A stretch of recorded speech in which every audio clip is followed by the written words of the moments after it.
Okay, so this another question from GATE 2019. The question is, in the circuit shown, the breakdown voltage and the maximum current of the Zener diode are 20 volt and 60 milliampere respectively. The values of R1 and RL are 200 ohm and 1 kilo ohm respectively. What's the range of VI that will maintain the Zener diode in the on state? Okay, so given the voltage across the Zener, across this, that is the voltage across the RL, right?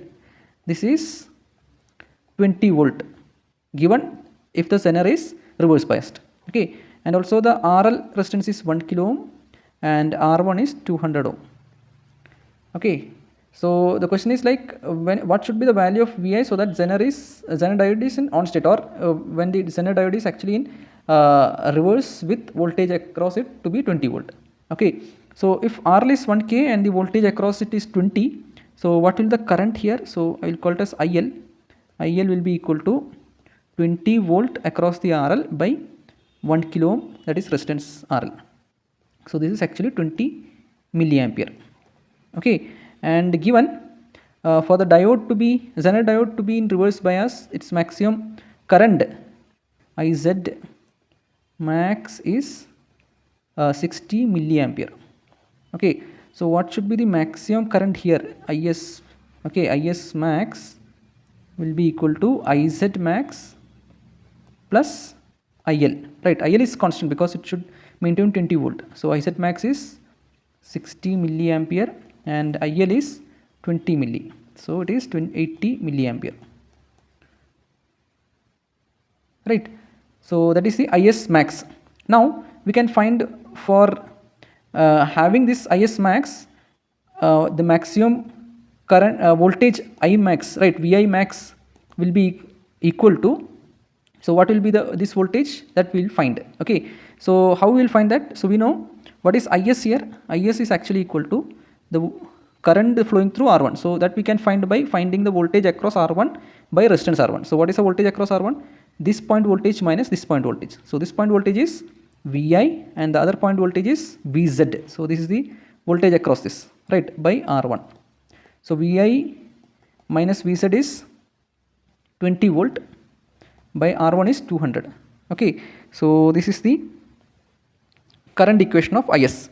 Now we know IS max is 80 milliampere. So that is equal to VI minus 20 volt by 200. Okay, so what will be VI here? VI will be the maximum voltage applied, that is 80 milli into 200 plus 20. So 16 plus 20, so this is equal to 36 volt. So maximum voltage is actually 36 volt. Okay, now we'll find what should be the minimum. So what should be the minimum current I minimum? So I minimum is the current that should be supplied such that the output voltage will be 20 volt. So definitely the current IL should be there, right? IL is constant, that is IL will be the, so IZ plus IL is the IS minimum, right?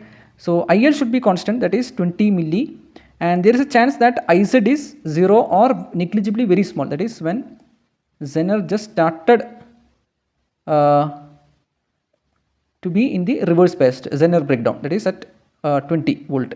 So it can be a point where it just started this reverse breakdown, that is this point. So we can assume that IZ here is approximately equal to 0 ampere, right?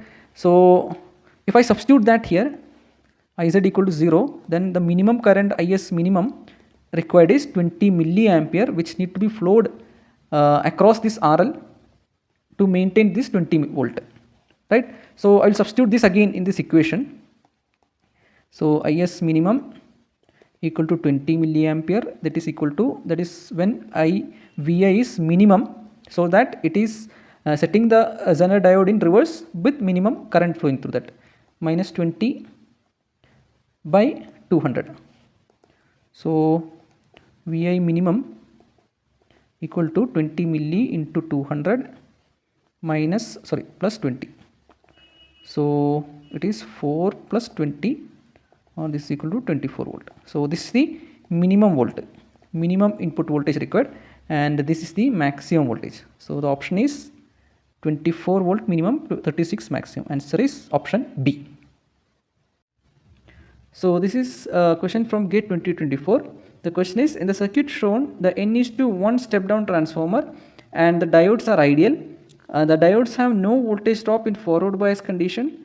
If the input voltage in volts is Vs of t equal to 10 sin omega t and the average value of the load voltage VL of t in volts is 2.5 by pi, the value of N is. The question is to find the value of N. Right, so if this is the primary voltage, that is Vs of t, then the secondary voltage at this node, so that is across this, I will call it as plus minus V2. So this is the secondary voltage. So from here, since the transformer has this ratio N is to 1 winding ratio, then what is V2 here? V2 will be equal to Vs of t, that is primary voltage by N, that will be the V2. Now we know, since it's a center tap transformer, this voltage will be equally divided here. So this voltage will be V2 by 2, this will be equal to V2 by 2, right? So the voltage V2 by 2 is the input voltage to this circuit, and here the circuit is actually a center tap full wave rectifier, right? So the input to this center tap full wave rectifier is actually V2 by 2.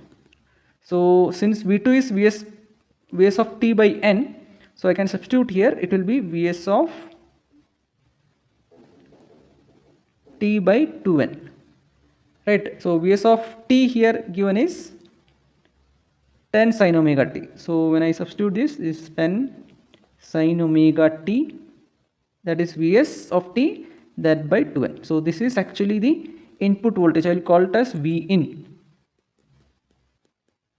to the full wave rectifier, okay? And this is the its amplitude, I will call it as Vm. Vm is equal to 10 by 2N, okay? So we know for a full wave rectifier, the DC voltage, VDC voltage at the load will be equal to 2Vm by pi, okay? So once if I substitute this Vm here, it will be 2 into